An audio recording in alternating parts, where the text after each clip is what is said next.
Bangga bersarung mangga. Assalamualaikum warahmatullahi wabarakatuh. Assalamualaikum warahmatullahi wabarakatuh. Selamat malam Buya Yahya dan semua yang hadir. Mohon maaf sebelumnya saya izin bertanya Buya. Apa hukumnya apabila bukan mahram itu, misalkan saya punya bosnya itu ya orang Cina non muslim gitu. Terus saya berniat untuk mencium tangan. Soalnya kalau misalkan mau pulang ataupun mau sampai ke tempat pekerjaan itu harus selalu cium tangan. Terus juga kebetulan di tempat kerja saya itu ada seekor binatang dogi. Apa? Terus kalau misalkan Apa? dogi. Punten ya Bu ya. Adiknya siapa itu? Oke lanjut.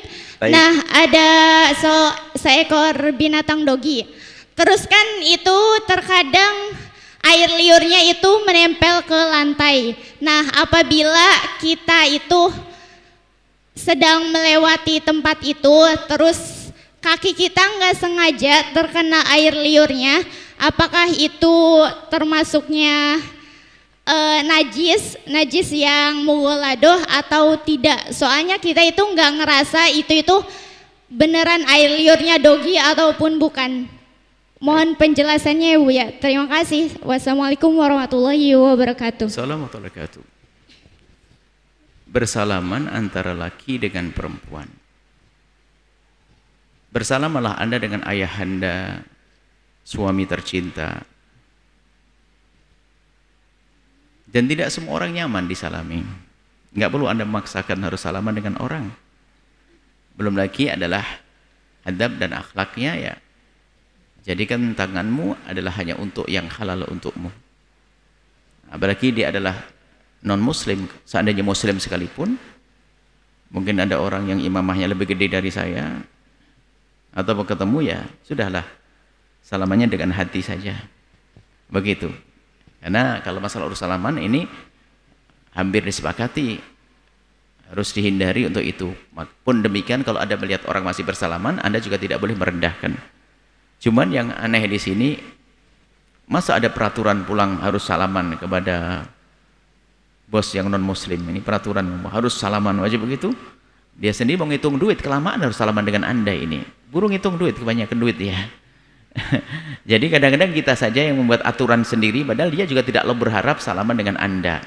Ini seperti sebelumnya itu kita sering membuat peraturan-peraturan yang kita buat, merasa nggak enak dan sebagainya. Padahal apalagi Anda orang Sunda, mungkin lebih mudah gini saja sudah ngerti.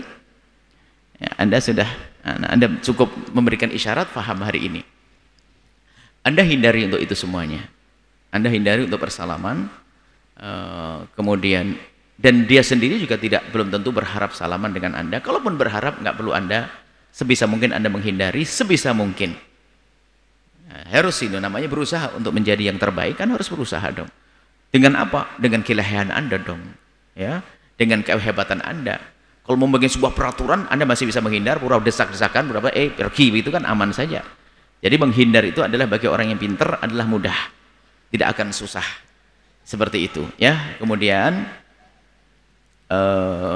yang kedua adalah Anda melihat masya ada anjing liurnya ya, hebat sekali, Anda teliti sekali. Mungkin kerjaannya yang melihat mulutnya anjing ya, mungkin sampai kelihatan air liurnya. Ternyata saya baru mikir begini, Anda ini kok teliti banget sampai melihat liur anjing. Rupanya terakhir Anda bingung, saya tidak yakin apakah ini liur atau bukan. Ternyata bingung juga pada akhirnya. Mula-mula mengatakan saya melihat liurnya anjing, wah ini sampai tadi mikir, ini kok perhatian banget sih ini sama anjing ini. Ternyata di ujungnya dia sendiri bingung, ternyata apakah itu liur atau bukan. Berarti Anda tidak yakin. Sudah jelas ya? Kalau kelihatan liur anjing ngeces begitu, Anda sentuh, ya kan? Kalau ada sentuh di dalam mazhab kita Imam Syafi'i, maka liur anjing, bahkan anjing secara utuh adalah najis, harus Anda sucikan dengan 7 kali basuhan, satunya dengan debu. Kalau bang betul Anda melihatnya, bukan sekedar liurnya saja. Dalam mazhab Syafi'i bebasahan, tangan Anda basah menyentuh anjing. Anjing basah tersentuh dengan Anda yang kering. Salah satunya basah memindah najis.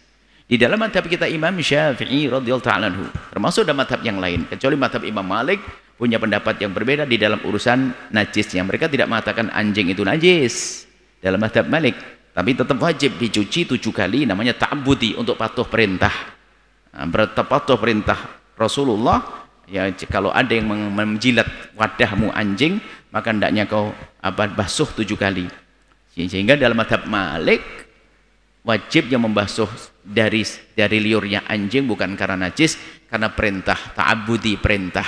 Bahkan mereka mengatakan justru 7 kali ini menunjukkan kalau itu bukan najis. Kalau najis kan tak 7, bisa sampai 20, bisa 1 juga, yang penting bersih, kan begitu.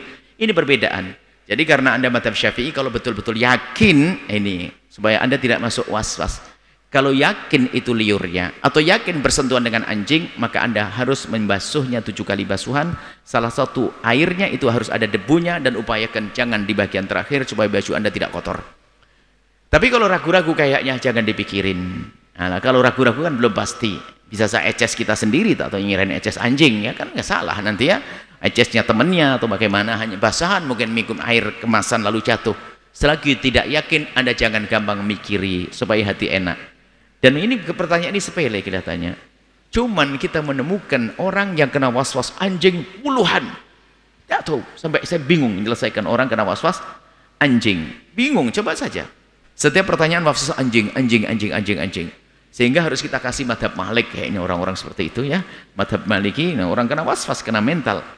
Jadi selagi Anda tidak yakin, Anda tidak usah mikiri. Tapi yang lebih tepat setelah itu apa? Bekerjalah di tempat seorang yang tidak punya anjing dan dia rajin sholat, yang bisa menjaga, nggak minta salaman kepada Anda dan seterusnya. Itu baru pilihan yang tepat setelah nanti, insyaallah. Dan semoga Anda wanita solehah-solehah ini suaminya mencukupi, nggak usah pakai kerja deh ya. Indah di rumah, bahagia di rumah. Wallahu a'lam bishawab. Sahabat Al-Bahjah TV, setelah menyaksikan video ini, jangan lupa bersolawat kepada baginda Nabi Muhammad. Shollu ala Nabi Muhammad. Allahumma sholli alaihi wa ala alihi wa sahbihi. Sarung mangga, sarung kebanggaan kita. Bangga bersarung mangga.